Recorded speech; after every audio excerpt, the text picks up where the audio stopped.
कहानी की शुरुआत में बताया जाता है कि एक एस्ट्रॉयड के पृथ्वी से टकराने के 5 साल बाद दुनिया की 75% जनसंख्या खत्म हो गई। एस्ट्रॉयड के टुकड़े अभी भी पर्यावरण में मौजूद थे। हवा दूषित हो गई और बची हुई रेडिएशन अभी तक असर दिखा रही थी। भूकंप और तूफान जैसी चीजें धरती पर आम हो गई। इंसानों के पास बंकर में रहने के अलावा कोई दूसरा रास्ता नहीं था। अब हम जॉन नाम के एक आदमी को देखते हैं जो ग्रीनलैंड के एक बंकर में अपने परिवार के साथ रहता है। वो एक इंजीनियर के तौर पर काम करता है, लेकिन साथ ही एक जासूस भी है, जिसका मतलब है कि उसे एक खास सूट पहनकर कभी कभी बंकर से बाहर जाकर दुनिया के हालात को जांचना पड़ता है। एक दिन उसे जमीन पर एक दरार खुली हुई दिखी और उसे एहसास हुआ कि ये दरारें धीरे धीरे बड़ी होती जा रही हैं। फिर जॉन बीच पर गया और वहां उसने कुछ लाइफ बोट्स और एक टूटी हुई शिप को देखा। सबसे पहले उसने हर लाइफ बोट को चेक किया, लेकिन उनमें से किसी में भी उसे कुछ काम का नहीं मिला। तो फिर वो शिप के अंदर घुस गया और वहां उसे कुछ काम की चीजें मिल गई, जिन्हें उसने अपने पास रख लिया। अंदर और आगे जाकर उसे बहुत सारी लाशें दिखी। चीजें ढूंढते हुए जॉन को एक नोटबुक भी मिली, जिसमें एक खूबसूरत फूल रखा हुआ था। जॉन ने उस नोटबुक को भी अपने पास रख लिया। उसी वक्त बंकर से उसे रेडियो पर एक चेतावनी मिली कि एक बहुत ही खतरनाक तूफान आ रहा है। जॉन ने पूरी ताकत से दौड़ना शुरू कर दिया, क्योंकि तूफान बहुत तेज रफ्तार से उसके पीछे आने लगा था। खुशकिस्मती से जॉन गेट के ऊपर से कूदकर सही टाइम पर बंकर के अंदर घुस गया और तूफान के अंदर आने से पहले ही उसने गेट को बंद कर दिया। खुद को बचाने के बाद जॉन सदमे में बैठ गया। वो सोचने लगा कि मौत के कितना करीब था। इसके बाद जॉन ने अपने थेरेपिस्ट से मिलने का फैसला किया और दुनिया की अजीब हालत के बारे में बातें करने लगा। थेरेपिस्ट ने कहा कि सबकी यही हालत है, लोग बस दिखा रहे हैं कि सब कुछ ठीक है। इसीलिए उसने जॉन से कहा कि चिंता क्यों कर रहे हो, तुम्हारे हाथ में कुछ है। अपने परिवार के साथ ज्यादा से ज्यादा समय बिताओ, खुलकर जियो। इसी बीच जॉन की पत्नी एलिसन दूसरे बंकर में बैठी लीडर्स के साथ मीटिंग कर रही थी। यहाँ सब लोग बातचीत कर रहे थे कि खाने पीने की चीजें खत्म होने लगी हैं। तभी एलिसन को एक मैसेज मिला जिसमें लिखा था कि जॉन सही सलामत वापस आ चुका है। उसी मीटिंग में डॉक्टर अमीना ने साइंटिस्टों से मिली जानकारी दी जो उसे दूसरे बंकर्स से मिली थी। वो एस्ट्रॉयड से बने हुए खड्डों के बारे में थी। इन खड्डों का साइज और गहराई उन्हें तूफान से बचाएगी और मुमकिन है कि जहरीली हवा भी उनका कुछ खास नहीं बिगाड़ेगी। इसीलिए वो जगह रहने के लिए बढ़िया हो सकती है। लेकिन एडम ने याद दिलाया कि ये गड्ढे तो फ्रांस में हैं और पूरे यूरोप में लड़ाई चल रही है। तभी अचानक एक भूकंप आया और पूरा बंकर हिलने लगा। लेकिन सब लोग सिर्फ इंतजार कर रहे थे कि भूकंप कब रुकेगा और फिर अपने काम में लग गए, मानो ये बिल्कुल आम बात हो। मीटिंग में कोई कहने लगा कि ये भूकंप और ज्यादा तेज होने लगे हैं। फिर एलिसन ने सबको याद दिलाया कि बाहर कुछ लोग अभी भी फंसे हुए हैं, हमें उनकी भी मदद करनी होगी। लेकिन एडम कहने लगा कि हमारे पास और लोगों को रखने के लिए चीजें नहीं है और साथ ही वो आएंगे पता नहीं किस तरह की बीमारी ले आए, इसीलिए इस चीज को तो छोड़ देना चाहिए। लेकिन एलिसन कहने लगी कि वोटिंग करके ही पता चलेगा लोग क्या चाहते हैं। हाथ उठे और ज्यादातर लोगों ने एलिसन का साथ दिया। इसीलिए यह तय हुआ कि कल बर्फ पर चलने वाली एक गाड़ी को भेजा जाएगा। बाद में जब जॉन बंकर की पाइप्स को ठीक कर रहा था, तभी एलिसन ने अपने बेटे नेथन को बाहर देखा। इस बात से वो बहुत गुस्सा हुई कि बीमार हो जाओगे, अंदर आओ जल्दी। अंदर अपने कमरे में नेथन टॉर्च का इस्तेमाल करके अपनी बेडशीट में किए गए छेदों से लाइट मार रहा था, जिससे ऊपर की दीवार पर सितारे बन जाते और उसे ऐसा महसूस होता कि वो आसमान को देख रहा है। अगले दिन जॉन ने बंकर की दीवारों पर कुछ दरारें देखी। इसी बीच बंकर से भेजी हुई एक गाड़ी बाहर गई और कुछ लाचार लोगों को बचाकर वापस आने लगी। आते वक्त टीम ने बंकर में कॉल किया और दूसरे राउंड के लिए परमिशन मांगी, क्योंकि जगह कम होने की वजह से वो कुछ लोगों को पीछे छोड़ आए थे। लेकिन एडम ने तुरंत मना कर दिया, ये याद दिलाते हुए कि हमारे पास इतनी जगह और खाना कहाँ है यार, लोग इकट्ठा करे जा रहे हो। उसी वक्त एक और भूकंप आया और उसका गाड़ी से संपर्क टूट गया। बंकर पहले से भी ज्यादा जोर से हिलने लगा, जिससे लोग और सामान दोनों गिरने लगे। और तभी अचानक छत के कई हिस्से बुरी तरह टूट गए, जिससे कई लोग फंस गए और उन्हें गंभीर चोटें भी लगी। कुछ पत्थर जॉन के सर पर आ गिरे और धूल की वजह से कई दिन से चल रही उसकी खांसी और बढ़ गई। लेकिन उसके एक दोस्त ने उसे वहां से निकलने में मदद की। तभी सारे अलार्म बज गए और बंकर फिर से हिलने लगा। थोड़ी दूर से एक धमाके की आवाज आई। जॉन ऑफिस की तरफ दौड़ा ताकि एलिसन को बचा सके। एलिसन को काफी चोट आई थी। जॉन ने जल्दी से उसे खड़ा किया और दोनों अपने बेटे को ढूंढने निकल पड़े। दोनों ने नेथन को उसके कमरे में मास्क पहने हुए पाया, लेकिन फिर भी उसे सांस लेने में दिक्कत हो रही थी। जॉन ने अपने परिवार से कहा कि जितना जल्दी हो सके सामान पैक करो, तब तक मैं और मास्क लेकर आता हूँ ताकि वो ये बंकर छोड़ सकें। सभी लोग घबराहट में इधर उधर भाग रहे थे, लेकिन जॉन फिर भी लॉकर्स तक पहुंचा और मास्क लेकर आया, जिसके बाद नेथन थोड़ा बेहतर महसूस करने लगा और परिवार ने बाहर निकलने के लिए तैयारी कर ली। जब बंकर का हिलना डुलना बंद हुआ, दीवारें भी टूटने लगी। बाहर के रास्ते पर एक परेशान भीड़ जमा हो गई, लेकिन गेट सिर्फ आधा ही खुला था और इस दरवाजे से निकलना मुमकिन नहीं था। इसलिए जॉन अपने परिवार को पीछे वाले रास्ते की तरफ ले गया। बदकिस्मती से पीछे का रास्ता भी टूट गया था। कोई और रास्ता न होने की वजह से जॉन ने अपने परिवार को रेंगते हुए आगे बढ़ने को कहा। जैसे तैसे वो लोग दरवाजे के पास पहुंचे और जॉन ने दरवाजे का बटन दबाया, लेकिन भारी इंजन की वजह से बंकर और बुरी तरह टूट गया। पर कम से कम वो लोग सही सलामत बाहर पहुंच गए। बाहर भी तगड़ी भगदड़ मची हुई थी।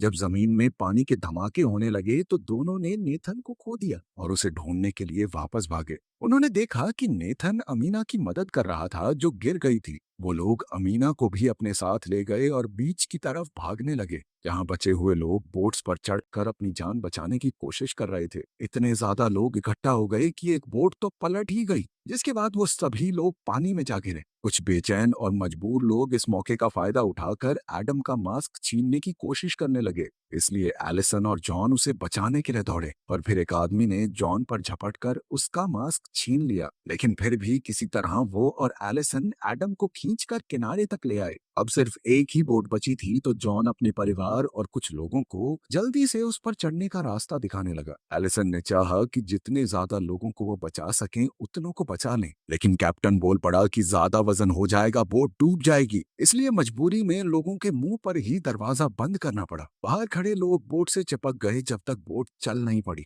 उसी पल एक बहुत बड़ी लहर सामने आई और बीच से टकराकर उन लोगों को अपने साथ ही ले गई। जॉन की बोट भी उस लहर में जोर से इधर उधर उछली, लेकिन कैप्टन ने जैसे तैसे बोट को संभाले रखा और वो लोग सुरक्षित तरीके से आगे बढ़ते रहे। थोड़ी देर बाद जॉन ने एक डिवाइस का इस्तेमाल करके कंफर्म किया कि यहाँ हवा की क्वालिटी सही है, इसीलिए वो अपने मास्क उतार सकते हैं। फिर सारे बैठकर बात करने लगे कि कहाँ जाना चाहिए, और क्योंकि आइसलैंड खत्म हो चुका था, इसीलिए उन्होंने तय किया कि उनकी सबसे नजदीकी मंजिल इंग्लैंड है। कुछ घंटे बाद बोट ने काम करना बंद कर दिया, पर फिर जॉन ने इंजन चेक किया और उसे ठीक कर दिया, इससे वो दोबारा अपना सफर जारी रख सके। जब रात हुई तो नेथन बहुत खुश हुआ, क्योंकि आखिरकार उसे तारे दिख ही गए। कुछ दिन बाद बोट फिर से रुक गई क्योंकि उसमें तेल खत्म हो गया था। अब किसी के पास कोई रास्ता नहीं था, तो उन्होंने बोट को समुद्र की लहरों के भरोसे छोड़ दिया कि वो उन्हें कहीं तो लेकर जाएंगी। काफी लंबे इंतजार के बाद आखिरकार बोट जमीन तक पहुंच गई। सबने बाहर देखा तो हैरान हो गए जब उन्हें पता चला कि वो लिवरपूल में है। जॉन ने अपने डिवाइस से कंफर्म किया कि हवा यहाँ पर साफ है, पर अब उन्हें जल्द से जल्द रहने के लिए जगह ढूंढनी होगी। लेकिन जब उन्होंने नीचे देखा तो पता चला कि एरिया का एक हिस्सा पानी में डूब चुका है। जॉन ने एक चप्पू लिया और बोट को चलाना शुरू किया, जब तक बोट आखिरकार एक सूखी सड़क से टकरा नहीं गई। सभी बोट से उतरे और देखा कि शहर बिल्कुल सूना लग रहा था। उन्हें सड़क पर कुछ लोग दिखे तो वो उनका पीछा करने लगे और एक ऐसी जगह पहुंच गए जहां लोग किसी तरह जिंदा रहने की कोशिश कर रहे थे। जॉन ने देखा कि उनमें से कई लोग बीमार लग रहे हैं, इसीलिए वो ज्यादा दिन तक जिंदा नहीं रह पाएंगे। जॉन के ग्रुप को चीखने की आवाजें सुनाई दी। आवाजों का पीछा करते हुए उन्होंने एक भीड़ को देखा। कई लोग एक बंकर के बाहर हल्ला मचा रहे थे, जबकि कुछ फौजी उस बंकर को गार्ड कर रहे थे। एडम गेट की तरफ दौड़ा और बताने लगा कि हम ग्रीनलैंड स्टेशन के सरकारी अफसर हैं, हमें अंदर जाने दो। इस पर फौजी ने कहा कि अपनी आईडी दिखाओ, लेकिन सिर्फ एलिसन के पास आईडी थी और उसे अपने परिवार को छोड़कर अंदर नहीं जाना था। एडम फौजियों से बहस करने लगा, जबकि भीड़ और ज्यादा गुस्से में आ गई। अचानक से एक फौजी ने एडम को गोली मार दी। जब भीड़ में खड़ा एक दूसरा इंसान जबरदस्ती अंदर घुसने की कोशिश करने लगा तो उसे भी गोली मार दी गई। सोल्जर्स ने गेट बंद कर दिया और अलार्म बजना शुरू हो गया। उसी वक्त आसमान में आता हुआ एक तूफान दिखाई दिया और भीड़ घबराकर भागने लगी। अमीना और जॉन के परिवार ने एक वैन को रोका और ड्राइवर से उन्हें लंदन ले जाने को कहा, लेकिन ड्राइवर पेमेंट मांगने लगा, जिसके लिए जॉन ने उसे अपनी घड़ी दे दी। जिसके बाद ड्राइवर मान गया और गाड़ी तेज रफ्तार से शहर से निकल पड़ी। समय रहते वो लोग तूफान से भी बच गए। एलिसन नेथन को गले लगाकर तसल्ली दे रही थी कि सब सही हो जाएगा, जबकि एमिना एडम के लिए बहुत दुखी थी। ड्राइवर ने बताया कि लोग इतने मजबूर हो चुके हैं कि खाने के लिए किसी को भी मार देंगे। कुछ घंटे बाद वैन जंगल के बीच में थोड़ी देर के लिए रुक गई। तब जॉन ने ड्राइवर से पूछा कि तुम्हें फ्रांस की हालत के बारे में कुछ पता है? और ड्राइवर कहने लगा कि वो इलाका बहुत ज्यादा खतरनाक है और मुझे तो एस्ट्रॉयड के खड्डे वाली वो बात झूठ सी लगती है कि वहां पर बहुत बढ़िया जमीन है, पानी है, सब कुछ है। अचानक उन्हें अजीब सी आवाज सुनाई दी तो उन्होंने देखा कि आसमान से अभी भी एस्ट्रॉयड के कई टुकड़े गिर रहे हैं। सभी लोगों ने तुरंत जल्दी से पेड़ों को पकड़ लिया ताकि वो हवा के साथ उड़ ना जाएं। लेकिन तभी वो ड्राइवर कहने लगा कि वो वैन ही मेरा सब कुछ है। वो अपनी वैन को बचाने के लिए दौड़ पड़ा, लेकिन इसी दौरान टुकड़े जमीन पर गिरने लगे और उनमें से एक ने ड्राइवर के साथ साथ वैन को भी तबाह कर दिया। जब ये टुकड़ों की बारिश खत्म हुई तो हमारे 4 बचे लोगों ने वैन से अपने बैग और काम की जो भी चीज मिल सकी निकाल ली और अब पैदल ही आगे का सफर जारी रखा। आखिरकार वो लंदन पहुंच गए और एक बहुत बड़ी बिल्डिंग का दरवाजा खटखटाने लगे। दरवाजा खुला पर अचानक से मैकेंजी नाम की औरत ने उन पर बंदूक तान दी। लेकिन इत्तेफाक से ये लोग मैकेंजी के पुराने दोस्त थे। उसने तुरंत बंदूक नीचे कर ली और उन्हें अंदर आने दिया। फिर उसने उन्हें बिल्डिंग के अंदर घुमाया और बताया कि ये बिल्डिंग एक रिटायरमेंट होम है, इसीलिए यहाँ रहने वाले सारे लोग बुजुर्ग हैं। मैकेंजी ने बताया कि मैंने पूरी बिल्डिंग को सील कर दिया है और कुछ सोलर पैनल्स की मदद से जनरेटर चल रहा है, वो हवा को साफ करता रहता है। सबने खाना पीना खाया और खूब बातें करने लगे। जॉन ने अब मैकेंजी से फ्रांस के उन गहरे गड्ढों के बारे में पूछा। मैकेंजी ने कहा कि मैंने अफवाहें तो सुनी है, लेकिन मैं नहीं जानती वो सच है या नहीं। बाद में एलिसन सोने की कोशिश कर रही थी, लेकिन सोए कैसे? जॉन बाथरूम में बार बार खांस रहा था। जब उसने सिंक में देखा तो उसे खून दिखाई दिया। जॉन ने टालने की बहुत कोशिश की, लेकिन एलिसन ने कहा कि सच बताओ प्लीज। इसलिए जॉन ने आखिरकार अपना राज खोला। वो कहने लगा कि बंकर में एक डॉक्टर ने बताया था मुझे कि जब खून आने लगे तो सिर्फ 6 से 8 हफ्ते बचे हैं जीने के। ये सुनकर एलिसन पूरी तरह टूट गई। वो कहने लगी कि हम लोग यहीं रुक जाते हैं 2 महीने, तुम अपने आखिरी दिन आराम से बिता लो। लेकिन जॉन ने कहा कि मैं यहाँ नहीं मरने वाला, मैं तुम्हें और हमारे बेटे को सही सलामत फ्रांस तक लेके जाऊंगा। वहीं तुम्हारे लिए एक नया घर ढूंढने के बाद शांति से मर पाऊंगा मैं। अगले दिन मैकेंजी ने उन्हें रिटायरमेंट होम में खड़ी एक पुरानी गाड़ी सौंप दी ताकि वो लोग सुरक्षित अपनी जगह तक पहुंच पाएं। उसने जॉन के हाथों में एक बंदूक भी थमा दी ताकि वो अपनी और अपने परिवार की सुरक्षा कर सके। मैकेंजी ने उन्हें आखिरी बार गले लगाया और फिर चारों वहां से रवाना हो गए। कुछ घंटे बाद जब वो शहर के किनारे से गुजर रहे थे तो जॉन ने देखा कि नेथन उदास लग रहा है और वो आपस में बातचीत करते हुए कोई गेम खेलने लगे। और तभी अचानक एक गोली खिड़की को तोड़ते हुए सीधा अमीना को जा लगी, जिसकी मौके पर ही मौत हो गई। झाड़ियों में छुपे कुछ आदमी उन पर लगातार गोलियां चलाते रहे, लेकिन उन्होंने इंजन को निशाना नहीं बनाया क्योंकि उनका मकसद कार को चुराना था। जॉन ने तुरंत गाड़ी के पीछे पोजीशन ले ली और जवाब में गोलियां चलाना शुरू कर दिया। जैसे जैसे लुटेरे पास आते गए जॉन ने उन्हें एक एक करके मार गिराया। अब सिर्फ एक आदमी बचा था, लेकिन जॉन की गोलियां खत्म हो गई। मगर एलिसन के पास दूसरी बंदूक थी और उसने आखिरी आदमी को गोली मार दी इससे पहले कि वो उन्हें कुछ नुकसान पहुंचाता।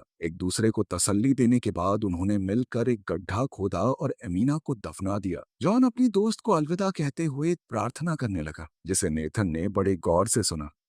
कुछ घंटे बाद परिवार एक बड़े से रेगिस्तानी इलाके में पहुंच गया। वो समझ गए कि ये जगह इंग्लैंड और फ्रांस के बीच में जो समुद्र हुआ करता था वो है। यहाँ से पानी हट चुका था तो कम से कम उन्हें बोट की जरूरत तो नहीं पड़ेगी। रास्ते में उन्हें कई सारे समुद्री जहाज पड़े हुए मिले। थोड़ा आगे जाकर उन्हें कुछ लोग दिखाई दिए। थोड़ा देखने पर उन्हें पता चला कि जमीन के बीच में एक बहुत बड़ी दरार है और उन्हें इस दरार के उस तरफ ही जाना है। यहाँ पहुंचना होगा रस्सियों से बने हुए खतरनाक पुल से। ये देखकर नेथन बहुत ज्यादा डर गया और कहने लगा कि मैं नहीं जा रहा उधर। तब जॉन उसे हिम्मत देते हुए सबसे पहले गया। पूरे परिवार ने धीरे धीरे बहुत संभल कर रस्सी पार करना शुरू किया। जब जॉन को अचानक से खांसी आई तो वो लगभग फिसल ही गया था, लेकिन उसने तुरंत खुद को संभाला। तभी अचानक बहुत तेज हवाएं चलने लगी और हवा ने पुल को जोर जोर से हिलाया, लेकिन अभी भी सबने खुद को किसी तरह बचाए रखा। किस्मत से हवा जल्दी ही रुक गई और परिवार आगे बढ़ता रहा और बीच में एक चट्टान तक पहुंच गया। वहां से 2 सीढ़ियां दूसरी तरफ जा रही थी। वो लोग सीढ़ियों के बीच में ही पहुंचे थे। अचानक से जोरदार भूकंप आ गया।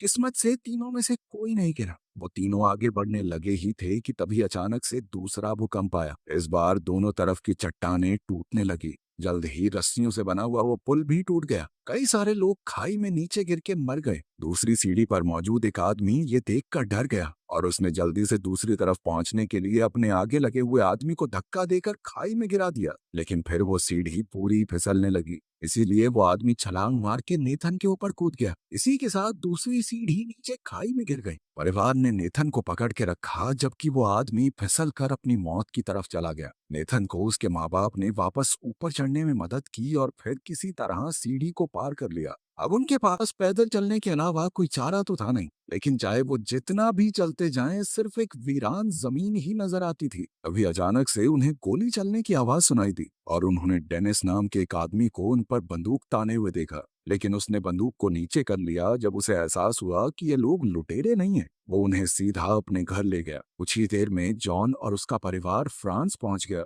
डेनिस फिलहाल एक पुरानी फैक्ट्री में रह रहा था जिसे वो एक गाड़ी के इंजन से पावर देता। डेनिस ने उन्हें अपनी बेटी कमील और पत्नी से मिलवाया। उसकी पत्नी पर रेडिएशन का बुरा असर हुआ था। वो व्हील चेयर पर थी और कुछ बोल भी नहीं पाती थी। डिनर के दौरान डेनिस को पता चला कि जॉन का परिवार एस्ट्रॉयड से बने हुए खड्डों तक पहुंचना चाहता है। उसने उन्हें चेतावनी दी कि वो इलाका बहुत ज्यादा खतरनाक होगा। हर तरफ से लोग खड्डे पर कब्जा करने के लिए एक दूसरे को मार रहे होंगे। वहीं कमील नेथन को अपने कमरे में ले गई और उसे अपनी सारी कूल चीजें दिखाने लगी। बदले में नेथन ने भी उसे अपनी छेद की हुई वो चादर दिखाई जिसके नीचे टॉर्च मार के आसमान में तारे दिखते हैं। अगली सुबह डेनिस ने जॉन को एक मैप दिया और उस पर सबसे कम खतरनाक रास्ते को दिखाने लगा। उसने आर्मी में अपने एक पुराने दोस्त का नाम भी बताया जो अब एक बड़ी पोस्ट पे है। साथ ही उसने जॉन को अपनी एक पुरानी फोटो भी दी अपने दोस्त के साथ ताकि वो ये साबित कर सकें कि वो डेनिस को जानते हैं। हो सकता है उन्हें मदद मिल जाए। अचानक डेनिस ने रोते हुए जॉन से एक गुजारिश की, क्या तुम लोग कमील को भी अपने साथ ले जा सकते हो? वो खुद अपनी बेटी को उस खड्डे तक ले जाना चाहता है, लेकिन उसे यहीं रहकर अपनी पत्नी का ख्याल रखना होगा। जॉन थोड़ा हिचकिचाया लेकिन एलिसन तुरंत मान गई। इसके बाद कमील अपने माँ बाप को अलविदा कहते हुए जॉन के परिवार के साथ डेनिस की वैन में बैठकर निकल पड़ी।